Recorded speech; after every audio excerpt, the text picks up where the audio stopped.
বিসমিল্লাহির রহমানির রহিম। প্রিয় বিনিয়োগকারী ভাই বোনেরা, আসসালামু আলাইকুম। শুভ সন্ধ্যা। 25শে ডিসেম্বর রোজ বৃহস্পতিবার। আজকে আপনাদের সাথে আপনাদের কয়েকটি স্টক নিয়ে সংক্ষিপ্ত পরিসরে আলোচনা করার জন্য হাজির হয়েছি। আশা করি আপনারা সকলেই শারীরিকভাবে সুস্থ আছেন এবং ভালো আছেন। প্রথমবারের মতো যারা আমার চ্যানেলে নতুন তাদের সবাইকে বিনীতভাবে অনুরোধ করব অবশ্যই আমার চ্যানেলটি সাবস্ক্রাইব করবেন, এবং যারা প্রতিনিয়ত আমাকে শোনেন দেশ ও দেশের বাইরে থেকে বিভিন্ন ভাবে যারা আমার সাথে সম্পৃক্ত রয়েছেন, হোয়াটসঅ্যাপ গ্রুপে মেম্বার যারা রয়েছেন, ওয়াচ লিস্ট নিয়ে রয়েছেন যারা অনারিয়ামের মাধ্যমে, তাদের সবাইকে আন্তরিকভাবে ধন্যবাদ এবং কৃতজ্ঞতা প্রকাশ করছি। আমরা প্রথমেই যে স্টকটি নিয়ে আপনার সাথে আলোচনা করব সেটা হচ্ছে সায়াম কটন। এই স্টকটি নিয়ে আমাদের আলোচনা ছিল পূর্বেই। মাঝে আমরা স্টকটি ডাউন ট্রেন্ড দেখেছি, আবারও মুভমেন্টে ফিরে প্রফিট টেকিং এর জায়গাটা তৈরি করতে দেখেছি।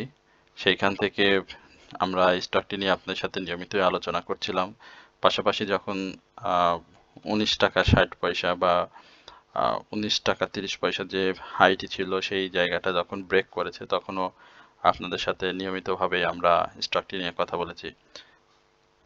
এই জায়গাতে স্টকটি খুব চমৎকার একটা জায়গায় অবস্থান করছে এবং ভলিউমটা ধরে রেখেছে। গতদিনেও প্রায় 64 লক্ষ 65 লক্ষ ভলিউম করছে, যেখানে সেলের তুলনায় বায়ার দ্বিগুণ ছিল এবং বাই হয়েছে স্টকটি প্রচুর পরিমাণে।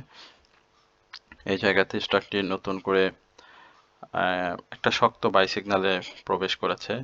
মার্কেট পরিস্থিতি বিবেচনায় সেক্টরের যে মুভমেন্ট, সেই জায়গাতে আমরা দেখতে পাচ্ছি যে সায়াম কটন পরিস্থিতি খুবই ভালো, এবং যারা বাই সেলের মধ্যে রয়েছেন, অর্থাৎ একবার প্রফিট হয়ে গিয়েছে বাট আর বাই করেননি, তাদের জন্য সেভাবে স্টকটি হয়তো প্রফিটের সুযোগ করে দিতে পারেনি। বাট যারা বাই সেলের মধ্যে ছিলেন 16 টাকার এই জোনটি থেকে যখন আমরা নিয়মিতভাবে কথা বলেছিলাম, সেই জায়গাতে কিন্তু একাধিকবার স্টকটি আপনারা বাই সেল করে প্রফিটের সুযোগ পেয়েছেন।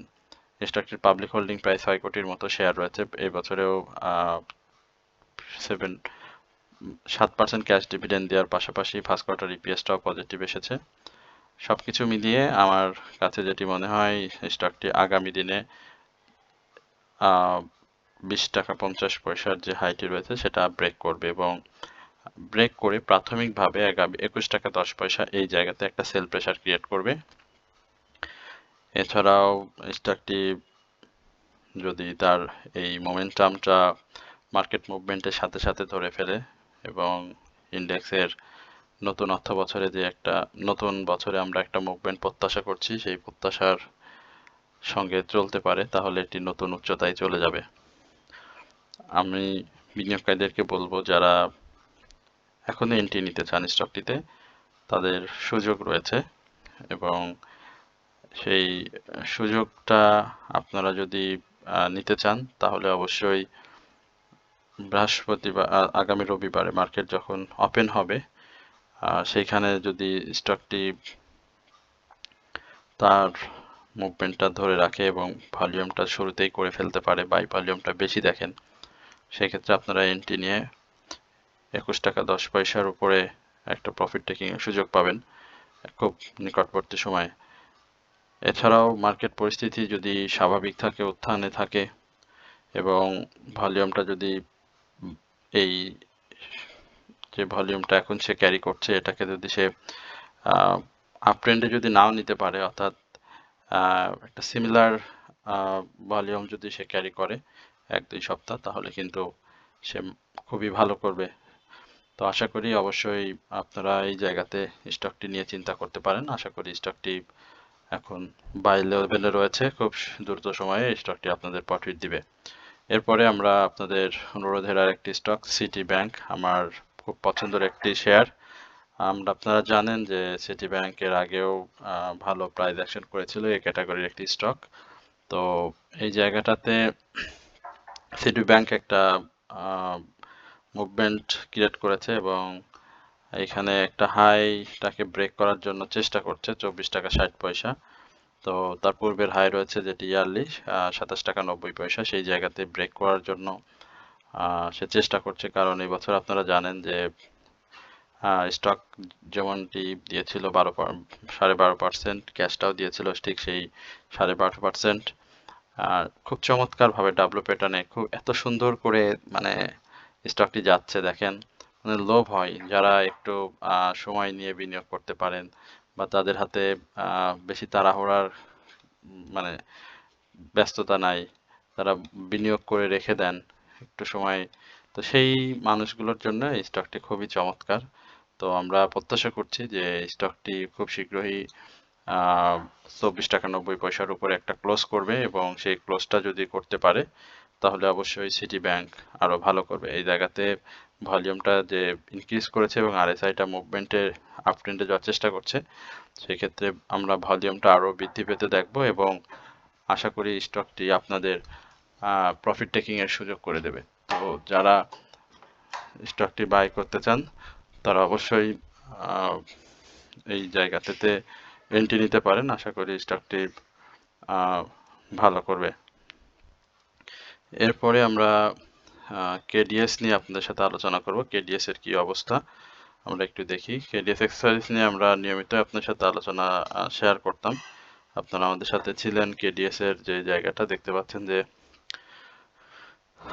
বেশ কিছুদিন ধরেই কেডিএস কিন্তু ডাউন ট্রেন্ডে রয়েছে। তার আরএসআই একেবারে মানে খুব নিচে চলে এসেছিল এবং সেই জায়গাতে আমরা দেখতে পাচ্ছি যে এখন সে সাইডেজ একটা মুভমেন্ট দিয়ে চেষ্টা করছে, বাট এই সাইডেজ মুভমেন্টটা আমরা 41 টাকা 70 পয়সা পর্যন্ত দেখব। তো তারপরে যদি সে তার মুভমেন্ট ফিরে পেতে চায় তাহলে ভলিউমটা অবশ্যই ইনক্রিজ করতে হবে। বর্তমানে যে ভলিউমটি সে ক্যারি করছে সেটা খুব ড্রাই হয়ে গিয়েছে এবং মুভমেন্টের জন্য যে ধরনের প্রস্তুতি দরকার সেটা সেরে রেখেছে। পাশাপাশি যে এটা দেখতে পাচ্ছেন যে পাবলিকের যে ইনভলভ বা বায়ার রয়েছে সেটা কিন্তু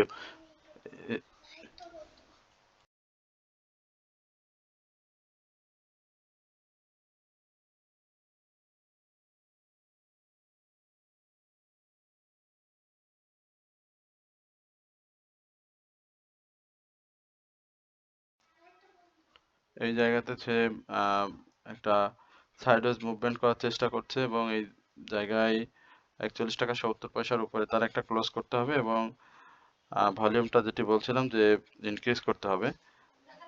আমরা দেখতে পাচ্ছি যে ফার্স্ট কোয়ার্টার ইপিএসটা যখন খারাপ আসে এই কেডিএস এর, তখন কিন্তু একটু প্রাইসটা ডাউন ট্রেন্ডে চলে আসে এবং মার্কেট পরিস্থিতিও খারাপ ছিল যার কারণে সে সেভাবে প্রাইসটাকে আর আপ ট্রেন্ডে নিয়ে যেতে পারেনি। বাট আপনার যদি দেখেন যে গত বছরেও আমরা এই বছরে সরি আমরা 38 টাকা 31 টাকা এই লেভেলে কিন্তু আহ, দেখেছিলাম কেডিএস কে, সেখান থেকে একাধিকবার বিনিয়োগকারীদের প্রফিট দিয়েছে, শুধু এক দুইবার না, আমি বলবো যে একাধিকবার প্রফিট দিয়েছে। আপনি দেখতে পারেন আমরা যদি তার লাইফ সার্কেলের একটু এইখানে এইদিকে দেখটা এই জায়গাটাগুলো দেখেন, আপনি যদি এই জায়গাগুলোতেও বিনিয়োগ করেন সেই জায়গা থেকে দেখেন এইখানে একটা প্রফিট দিয়েছে, এই জায়গাতে ভালো প্রফিট দিয়েছে, এই জায়গাতে প্রফিট দিয়েছে, এই দিকে প্রফিট দিয়েছে, মানে অনেক ভালো প্রাইস অ্যাকশন করেছে। তো এই জায়গাটাতে সেই ডাউন ট্রেন্ডটা চেষ্টা করছে আপ ট্রেন্ডে যাওয়ার জন্য। পি রেশিও অত্যন্ত চমৎকার আমি বলবো, সুবিধাজনক অবস্থায় রয়েছে এবং 41 টাকা 70 পয়সার উপরে স্টকটি গেলে আরো ভালো করবে। প্রিয় বিনিয়োগকারী ভাই বোনেরা, আপনারা জানেন যে আমরা খুব সামান্য অনারিয়ামের মাধ্যমে আপনাদের সাথে ওয়াচলিস্ট সরবরাহ করি, যেটি আমরা 3টি স্টকের সমন্বয়ে আপনাদেরকে দিয়ে থাকি এবং মার্কেট পরিস্থিতি বিবেচনায় বাই সেলের সহযোগিতা এবং আপনার যে বর্তমানে যে পোর্টফোলিওটি রয়েছে সেইখানে আমরা কি ধরনের আপনার কি ধরনের সহযোগিতা প্রয়োজন, অর্থাৎ অ্যাডজাস্টমেন্ট স্টপ লস সহ যে ধরনের সহযোগিতার প্রয়োজন সেটি আমরা আপনাদের সাথে সর্বাত্মক সহযোগিতার মাধ্যমে করে থাকি। তো এই জায়গাটাতে আপনাদের খুব সামান্য নামমাত্র অনারিয়ামের মাধ্যমে আমরা এই জিনিসগুলো করে দিই। তো যারা নিতে আগ্রহী তারা অবশ্যই কমেন্ট সেকশনের যে হোয়াটসঅ্যাপ নাম্বারটি দেওয়া থাকবে সেখান থেকে নাম্বার নিয়ে আমাদের সাথে যোগাযোগ করবেন। আমরা নতুন বছরে নতুনভাবে মার্কেটটাকে পাবো ইনশাল্লাহ। আজকে দেখেছেন যে জনাব তারেক রহমান তিনিও দেশে এসেছেন, নির্বাচন সামনে, সবকিছু মিলিয়ে আমরা একটা ভালো জায়গায় মার্কেটকে পেতে যাচ্ছি, এটি বারবারই বলে আসছিলাম। আহ, তো যারা আগ্রহী অবশ্যই আমাদের সাথে যোগাযোগ করুন। এই জায়গাটাতে সিনো বাংলার ক্ষেত্রে যেটা হয়েছে যে খুব আহ, মানে এখন থেকেই সময় শুরু ছিল বাংলার প্রাইজ মুভমেন্টের জন্য। কেউ যদি মনে করেন যে ছিল বাংলা আবারও ডাউনে চলে আসবে, তাহলে মানে সে খুবই ভুল একটা ধারণা নিয়ে রয়েছেন। কারণ সিনো বাংলা দেখেন ডিসেম্বরের শুরুতেই একটা 42 টাকা ইভেন এই এই লেভেলে এসেছিল, সেখান থেকে কিন্তু সে 47 টাকা 50 পয়সা হাই করেছিল এবং তারপরে আবার একটা কারেকশন দিয়েছে। অর্থাৎ এই যে জায়গাটা সে তৈরি করে রেখেছে, এই জায়গাটাতে সে আবারও 48 টাকার উপরে একটা ক্লোজ করবে এবং 48-এর উপরে যদি ক্লোজ করতে পারে তাহলে আমরা এই জায়গাটাতে অবশ্যই তাকে 51 টাকা 70 পয়সার আশেপাশে দেখতে পারবো। তো যারা সিনো বাংলা নিতে চান, সিনো বাংলা দেখতে পারেন। আশা করি সিনো বাংলা আপনাদের প্রত্যাশা পূরণ করবে। স্টকটি এই মুহূর্তে সেল সিগন্যালে রয়েছে, বাট ভলিউম একেবারে ড্রাই হয়ে গেছে, একেবারে কম ভলিউম। এই ভলিউমটা সর্বশেষ এই বছরের আমরা সব থেকে কম ভলিউম হিসেবে গণ্য করতে পারি। এর পূর্বে সে আর এত ডাউনে এসে ভলিউম কিন্তু ক্রিয়েট করে নাই। তো আমি বলবো অবশ্যই স্টকটি একটু নজরে রাখতে পারেন। আপনার প্রফিটের যে সুযোগটি রয়েছে সেটি অবশ্যই আপনি নিতে পারেন। আমরা প্রত্যাশা করছি এই জায়গা থেকে, এইখান থেকেই যেটি সে 2024-এর যে অক্টোবরের দিকে যে ভলিউমগুলো ছিল, যেমন 43,000 45,000 68,000 67,000, তো তারপরে যখন সে ভলিউমটা গেইন করে ওই সময় থেকেই, অর্থাৎ অক্টোবর 24-এর পর থেকেই নভেম্বরে যখন সে ইন করে ভলিউমে, তখনই কিন্তু সে প্রাইসটাকে মুভমেন্টে নিয়ে চলে আসে। তো সেই জায়গাটাতে কিন্তু এখন রয়েছে। আমি যেটি আগেও বলছিলাম যে 41 টাকা 70 পয়সা বা আহ, আহ, আপনার 42 টাকা, এই জায়গাটাতে মূলত তার একটা সাপোর্ট জোন, এবং এই সাপোর্ট জোনটাকে সে আহ, ধরে সে আবার সামনের দিকে চলে যাবে। অর্থাৎ নিচে আসার আর সম্ভাবনা নেই বললেই চলে। এরপরে আমরা ইএইচএল টা একটু দেখি। ইএইচএল এর খুব চমৎকার ভাবে রয়েছে। ইএইচএল আগামী দিনের 74 টাকা 40 পয়সার উপরে ক্লোজ করলে 76 টাকা এই লেভেলে চলে যাবে। আমার খুব পছন্দের শেয়ার ইস্টার্ন হাউজিং। এই ইএইচএল যাদের রয়েছে তাদের শুভকামনা। অনেকেই বিএসসির সাথে ইএইচএল টাকেও নতুন করে বাই করেছেন। আমরা যেটা দেখেছি আমাদের গ্রুপ মেম্বাররাও অনেকেই বাই করেছেন। সুতরাং আমরা ইএচএল টাকে অবশ্যই দেখবো। ইএচএল 25% ক্যাশ দিয়েছিল, ক্যাশ পরবর্তী সময়ে ইএচএল এর কিন্তু আর মুভমেন্ট আমরা সেভাবে পাইনি। তো এখন ইএচএল এর একটা সম্ভাবনা দেখা দিয়েছে এবং খুব চমৎকার ক্যান্ডেল করেছে।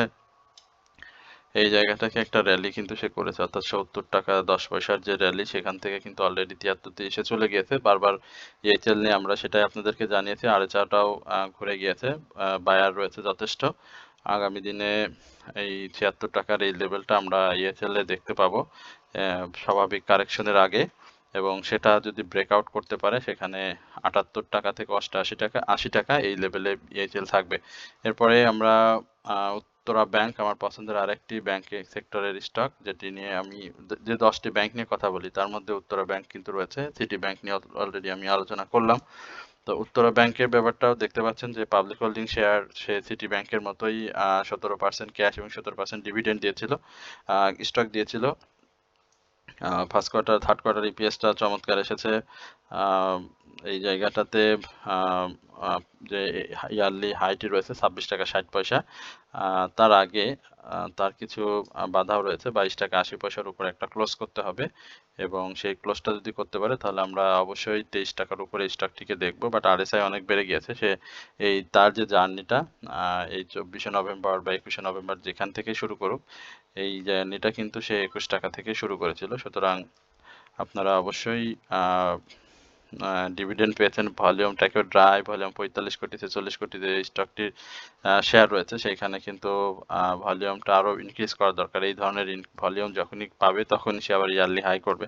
তো আশা করছি সেটি আমরা সামনে উত্তরা ব্যাংকে দেখতে পাবো। উত্তরা ব্যাংকের অবশ্যই একটা ভালো সময় আসছে। পাশাপাশি একটু আপনাদেরকে বলে রাখি যে ব্যাংকিং সেক্টরের গত দিনের যে মুভমেন্টে ছিল সেই জায়গাতে মানে 10টি স্টকের 8টি স্টকই কিন্তু ছিল ব্যাংকিং সেক্টরে, যারা বাজারকে মুভমেন্টে নিয়ে আসতে বা পজিটিভ ধারায় রাখার জন্য ইন্ডেক্সটাকে যে ভূমিকা রেখেছে, সেখানে আপনার উত্তরা ব্যাংকের কিন্তু বেশ বড় অবদান ছিল এবং ব্যাংকিং সেক্টরের একটা বড় অবদান ছিল। সেক্ষেত্রে আমি বলবো যে এর আগেও আমরা গত বছরের শুরুতে আপনাদেরকে বারবার বলেছিলাম যে জানুয়ারিতে ব্যাংকের একটা মুভমেন্ট থাকবে। এবছরেও কিন্তু আমরা ডিসেম্বর থেকেই আপনাদের প্রথম থেকেই বলে আসছি, নভেম্বরের শেষেও আপনাদেরকে একাধিকবার বলা হয়েছে এবং আবারও এবারও বলছি যে ব্যাংকের কিন্তু মুভমেন্ট সামনে খুব নিকটে। সুতরাং যে ব্যাংকগুলো কারেকশন শেষ করেছে, ন্যাব, ইপিএস, পি রেশিও পাশাপাশি ডিভিডেন্ড দেওয়ার সক্ষমতা ভালো, সেই ব্যাংকগুলোকে আপনারা চয়েস করতে পারেন। এরপরে আমরা লভেলো নিয়ে কথা বলবো। লভেলো নিয়ে কথা বলার আগে আপনাদের সাথে আমাদের যে অনারিয়ামের ব্যাপারটি রয়েছে সেটিও আবার বলে দিতে চাই। যারা আমাদের কাছ থেকে পোর্টফোলিও ম্যানেজমেন্ট এবং 3টি স্টকের সমন্বয়ে যে ওয়াচ লিস্টটি রয়েছে সেটি নিতে চান, তারা অবশ্যই আমাদের হোয়াটসঅ্যাপ নাম্বারটিতে কমেন্ট সেকশনে দেওয়া থাকবে, আপনারা অবশ্যই যোগাযোগ করবেন। সেখান থেকে আপনারা পোর্টফোলিও ম্যানেজমেন্ট সহ অন্যান্য বাকি সুবিধা, মার্কেট পূর্বাভাস, এছাড়াও মার্কেটের ইনসাইডার যে নিউজগুলো আপনারা পান না, সেই নিউজগুলো আপনাদেরকে আমরা শেয়ার করে থাকি। সুতরাং আপনারা আমাদের সাথে যদি সংযুক্ত হতে চান তাহলে অবশ্যই আমাদের কমেন্ট সেকশনে নাম্বারটি পিন করা থাকবে, সেখান থেকে আপনারা আমাদের সাথে সম্পৃক্ত হতে পারেন। আমরা খুব নামমাত্র অনানিয়মের মাধ্যমে আপনাদের সেবাটি প্রদান করি। আমরা এখানে দেখতে পাচ্ছি যে লভেলো আসলে একটা জোনটা অবশ্যই ব্রেক করতে হবে, 70 টাকার উপরে একটা ব্রেক রয়েছে। পাশাপাশি 70-এর উপরে ব্রেক করলেও বেশ কিছু বাধা তো রয়েছে, 73.10। আসলে অ্যাকচুয়ালি ভলিউমটা করতে হবে, যেহেতু ভলিউমটা খুব গুরুত্বপূর্ণ। শীতের সময় অনেকেই আইসক্রিম মানে লভেলো তো বিনিয়োগে অনেকটা কি বলে অনেকটা দ্বিধাদ্বন্দ্বের মধ্যে থাকেন, বাট লভেলো দেখেন স্টক, ক্যাশ, পাশাপাশি ফার্স্ট কোয়ার্টার ইপিএস সবই কিন্তু ভালো এসেছে এবং একই সঙ্গে ইনস্টিটিউট হোল্ডিংও বৃদ্ধি পেয়েছে। তো এই জায়গাটাতে লভেলো কিন্তু বেশ, আমরা যদি নভেম্বর ডিসেম্বরের এই যা র্যালিগুলো দেখি, ছোট ছোট র্যালি, এখানে কিন্তু লভেলো প্রাইসটাকে ধরে রেখেছে। অর্থাৎ এই যে লেভেলগুলো, অর্থাৎ 66, 62, 50, ইয়ারলি লো, এই জায়গাটা লভেলের জন্য খুব ইম্পর্টেন্ট। আপনারা তার লাইফ সার্কেলটা দেখতে পাচ্ছেন এবং সর্বশেষ এই জায়গাটাতে সে যে একটা লো করেছিল, সেই লোটিতে আমাদেরও বিনিয়োগ ছিল এবং একটা সময় 28 টাকার এই জায়গাগুলোতে আমাদের বিনিয়োগ ছিল, এই যে দেখতে পাচ্ছেন। সেখান থেকে সবকিছু মিলিয়ে লভেলোতে আমরা এখন তো নাই, বাট লভেলো আবারও একটা টাইম ফ্রেমে চলে আসে প্রাইস অ্যাকশন করার জন্য। আশা করি লভেলো তার লাইফ সার্কেলে আবারও ফিরে প্রাইস অ্যাকশনে ফিরে যাবে এবং যেটি বলছিলাম 73 টাকা 10 পয়সা ব্রেক করতে হবে। হিস্টোগ্রামের বারে বাই সিগন্যাল রয়েছে, বাট সিগন্যালগুলো খুব দুর্বল, ভলিউমের বিকল্প নেই। পাশাপাশি ইন্ডেক্স পজিটিভ মুভমেন্টে থাকলে অবশ্যই ভালো করবে। পোর্ট অ্যান্ড অ্যালাইড সেক্টরে আমরা মুভমেন্ট দেখছি, সুতরাং স্টকটিও ভালো করবে একটু সময় দিয়ে যদি আপনারা লভেলোতে থাকতে পারেন। আর সাপোর্ট ভাঙলে আরো ডাউনে চলে আসবে। আমরা সিবিওটা নিয়ে একটু আলোচনা করি। আমাদের সিবিওর এটা বড় কারেকশন হয়ে গিয়েছে।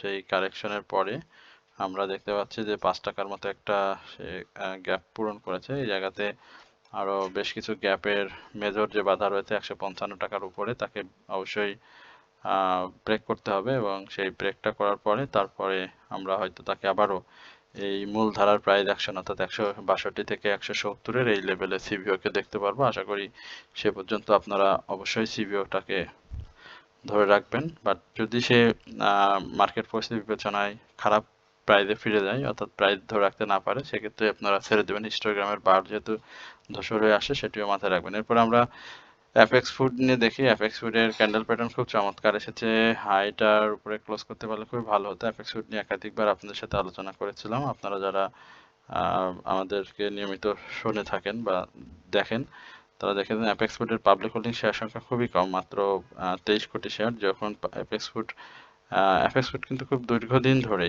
এই যে প্রাইসটা সেখানে কিন্তু অবস্থান করছে। আমরা এর আগে অ্যাপেক্স ফুডের কথা যদি বলি, যে একটা সময় অ্যাপেক্স ফুডের 200 টাকার অনেক নিচে প্রাইস ছিল, ইভেন এই বছরেও সে 168 টাকা লো করেছিল, সেখান থেকে কিন্তু এখন পর্যন্ত সে চলছে মোটামুটি। তো আমরা অ্যাপেক্স ফুডের 252 টাকার উপরে একটা ক্লোজ দেখতে চাই, যেহেতু সে ভলিউম করেছে, এখানে আনইউজুয়াল ভলিউম করে মুভমেন্টে ছিল, বাট এইখানটাতে কিন্তু সে একেবারে খারাপ করেনি। এই জায়গাগুলোতে 255 ব্রেকআউট করলে ইয়ারলি লো এর কাছাকাছি চলে যাবে এবং রিসেন্ট হাই 269 সেখানে চলে যাবে। হিস্টোগ্রামের বারে শক্তিশালী বাই সিগন্যাল রয়েছে। এরপরে আমরা লোপেড আরেকটি স্টক নিয়ে কথা বলবো, পেপার অ্যান্ড প্রিন্টিং সেক্টরের মনস্পুল। মনস্পুলের এই জায়গাটাতে আমরা দেখতে পাচ্ছি যে আসলে ক্যান্ডেলটা সেভাবে ভালো করতে পারেনি মনস্পুল। সেই জায়গায় আমরা মনস্পুল নিয়ে প্রত্যাশার জায়গাটা ছিল 106 থেকে 110, এই জায়গাটা ব্রেকার। তো এখন পর্যন্ত মনস্পুল সেই ব্রেকটা করতে পারেনি, বাট মনস্পুল খুব ভালো একটি স্টক। আপনারা জানেন যে বছরে বিনিয়োগকারীদের হিউজ স্টক এবং ক্যাশ ডিভিডেন্ড দিয়েছে, সঙ্গে ভালো প্রাইস অ্যাকশন হয়েছিল স্টকটির। আমরা দেখতে পাচ্ছি হিস্টোগ্রামের বারগুলো খুব ধূসর হয়ে আসছে এবং আস্তে আস্তে ছোট হয়ে আসছে। তো আরএসআই মোটামুটি যে জায়গাতে অবস্থান করছে সেই জায়গাটাতে এখনো যে বায়ারের আগমন বা বায়ার যে রয়েছে সেটা কিন্তু খুব স্পষ্ট ইঙ্গিত দিচ্ছে। সুতরাং আমি বলবো যে আপনারা যারা মনস্পুল নিয়ে খুব হতাশায় ভুগছেন বা খুব চিন্তিত, তাদেরকে বলতে চাই যে মনস্পুলের মনস্পুল মনস্পুলের যে মুভমেন্ট সেই জায়গাটাতে আমরা খুব সহজেই একটা প্রফিটের সুযোগ পাবো। তো 94-92 এই জায়গাটা এন্ট্রি জোন, এবং এই জায়গাতে এন্ট্রি নিলে আপনারা অবশ্যই প্রফিটের সুযোগ পাবেন। তো এই হচ্ছে মূলত আজকে ইন্ডেক্স এবং আজকে আপনাদের স্টক সম্পর্কে আমার যে আলোচনা সেটা আপনাদের সামনে শেয়ার করলাম। আশা করি আপনারা সকলেই ধৈর্য সহকারে আজকের এই আলোচনাটি শুনেছেন এবং সবার প্রতি বিনীত অনুরোধ থাকবে অবশ্যই আপনারা আমার চ্যানেলটি সাবস্ক্রাইব, কমেন্ট, শেয়ারের মাধ্যমে পাশে থাকবেন, এবং যারা অনারিয়ামের মাধ্যমে আমাদের সাথে সংযুক্ত হতে চান, সম্মানের মাধ্যমে স্টক যে ওয়াচ লিস্ট রয়েছে সেটি নিতে চান, তার জন্য আপনারা অবশ্যই আমাদের সাথে যোগাযোগ করুন। সকলেই ভালো থাকবেন, সুস্থ থাকবেন এই প্রত্যাশায় আজকের আলোচনা এখানে শেষ করছি। আসসালামু আলাইকুম ওয়া রাহমাতুল্লাহি ওয়া বারাকাতুহু।